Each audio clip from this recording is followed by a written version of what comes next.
All right. So you've lost, would you say 16 pounds? Yeah. 16 pounds. And then Alan, I think when I saw you last October, you were probably around the same weight as me, like 240, maybe. Yeah, I was almost at almost 250. Okay, so you're around 245. And then what are you at right now? Probably 215. So, boys, it seems like we've lost some weight. Yeah. We're feeling a little bit better, a little faster, a little bit more nimble.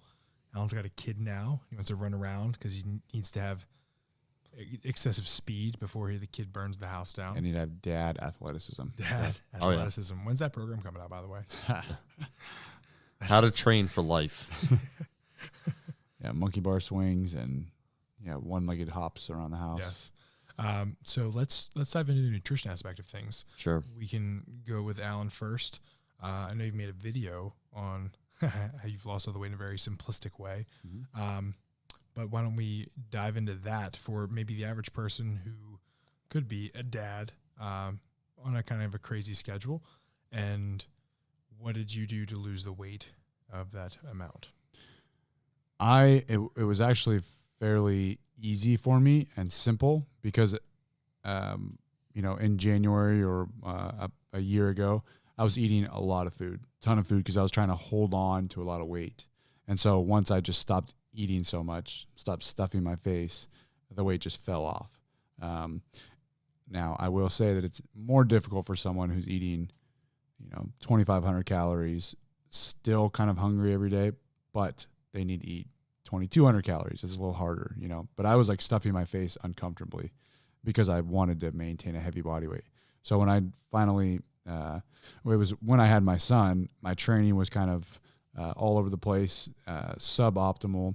I had to get in and get out of the gym really quick. My lifts were going down, and I wasn't freaking out about it. I just kind of expected it.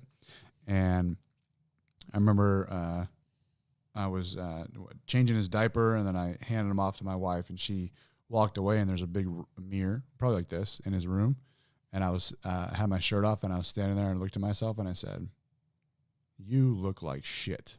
And so at that point, I realized I think I'm going to stop eating so much and lose a little bit of weight because my lifts were going down. So I'm like, why do I need to stuff my face if my lifts are going to go down anyways? And to try to hold on to this body weight for what, like maintenance of my lifts or like 10 pounds more on the bar was just silly. And so I just kind of let the weight fall off, and it fell off fairly quickly. And I just did that by not eating so much. In that video, I talked about, I think I mentioned 3 things I did. 1, I stopped eating so much ice cream. I stopped eating ice cream altogether because I was eating a lot of it. 2, I would just have 1 plate, breakfast, lunch, and dinner. I wouldn't go get seconds. And 3, I stopped snacking so much. So I just ate breakfast, lunch, and dinner. So those were basically the 3 things that I did. I didn't mess with macronutrients at all. I really didn't eat any differently other than the exclusion of snacks and ice cream. And I just ate a little bit less. And I did that. And then, it's now October, and I've lost a year. 30 pounds. Well, I probably started that in January. Okay, in January. So, yeah. And we can kind of go back with Omar after this little quick thought. Do you think, excuse me, that a lot of people maybe think that, if I put on all this weight, I'm going to have a very substantial strength gain, or get caught up in that mindset of, if I just keep putting on the weight, my numbers will increase. And do you find that it's often true, or do you find that maybe it's not what it's all cracked up to be, in your opinion? I do think that increasing your body weight will increase your lifts. Whether it's worth it, that's your judgment call. But I do think that an increase in body weight does help your lifts. And but I wasn't really interested in putting a couple pounds on the bar, especially because I couldn't train that hard. So I knew that my training was not optimal, so I didn't need to match my food to like completely optimize my body weight either. I wanted to lose some weight because my strength is going down anyway. So I was like, this is, I guess, a good time. I'll ride this roller coaster down. And I would frequently convince myself that, one, even when I was 250, you're not that strong, and then I would say there are plenty of guys at, this kind of goal weight of, I'll get down to 225 or 220 to fill the 220 weight class. There are plenty of guys at 220 who lift hundreds of pounds more than me, even less than 220. And so I would convince myself that, hey, if they can do it, I should be able to get pretty close. There's definitely, I was expecting this adjustment period, and I'm still kind of in it to get used to this new body weight. But I still remained optimistic. I didn't say like, well, the best is behind me. I was like, yeah, there'll be a small adjustment period. I'll ride it out. And I think I can drive my lifts past what they were at 30 pounds less body weight, because 220 is not a feather, so. And then where are your numbers at comparatively then and now from last year? I don't know. I haven't done a single on my lifts or really tried to PR since January. Okay. I know that I'm training for a strongman competition right now, and I feel really prepared, and everything's moving in the right direction as far as those 5 lifts, and that's what I'm more concerned with. I have not been worrying about where my bench is at.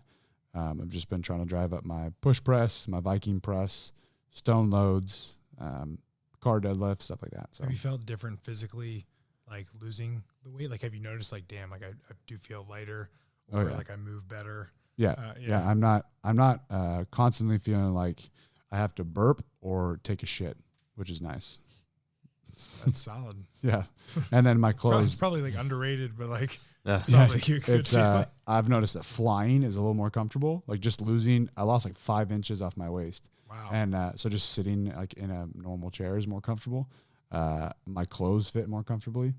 And so that's all nice. Have you gotten like any like health markers? Like I haven't done any blood work or anything. Just be interested. Yeah. I'm sure it improved. Yeah.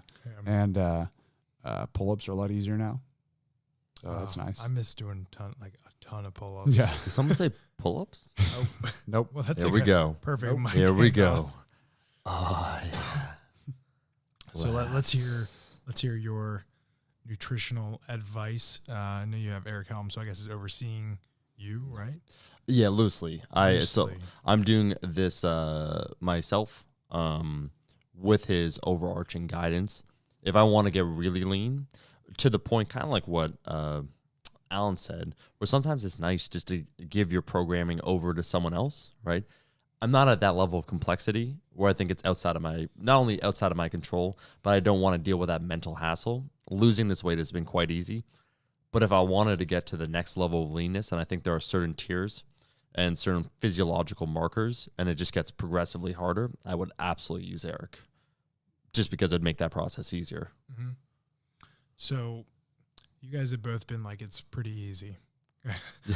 So for the person who's saying, fuck you right now, sure, this is very hard for me. Yeah. I'm struggling. I've tried and I keep trying and it's not happening. What would be some tips of advice you would give to them to help them get to their goal? Yeah. I would say first, it depends upon where you're starting. I brought up the physiological markers for a reason.